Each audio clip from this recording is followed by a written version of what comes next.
కొన్నిసార్లు లేఖనాలని మనం ఏం చేసుకుంటామంటే ఎలాగంటే అలా త్రిప్పుకుంటాం. మనకు అనుకూలంగా లేఖనాలను ఏం చేస్తామంటే మార్చుకుంటాం. ఒక సహోదరుడు కొన్ని నెలల క్రితం, కొన్ని సంవత్సరాల క్రితం నన్ను అడిగినాడు. నేను రక్షించబడిన క్రొత్తలో ఓ సహోదరుడు ఏమని అడిగినారంటే, బ్రదర్ యేసుక్రీస్తు ప్రభువారు ఏది అడిగితే అది ఇస్తారా అని అన్నారు. ఆయన ప్రభువు నమ్మలేదు. నేను అప్పుడే రక్షించబడి దేవుని మందిరానికి క్రమంగా వెళ్ళడం, మందిరంలో పనిచేయడం జరుగుతుంది. నేను అన్నాను, ఇస్తారు, ఎందుకంటే అడిగింది అడుగుడి మీకు ఇవ్వబడు అని మత్తయి సువార్తలో ఉంది కదా, అడిగితే ఏదైనా ఇస్తారు బ్రదర్ అని చెప్పాను.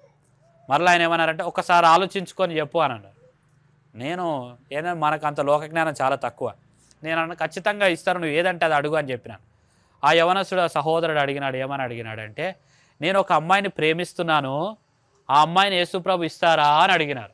చూడండి, ఇప్పుడు ఏం చెప్పాలి నేను చెప్పండి.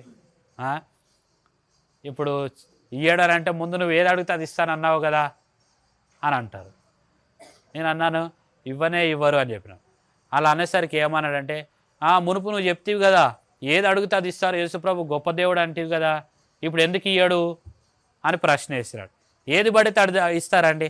ఇప్పుడు చిన్నారి బిడ్డలు ఉన్నారు, మా బాబు పాపను కత్తి కొని మేము అటు కొనిస్తామా? ఇవ్వము కదా. మనము బాగుపడేది దేవుడు ఇస్తాడు, కానీ మనం చెడిపోయేది, మనం నష్టం తెచ్చుకునే దేవుడు ఇస్తారా?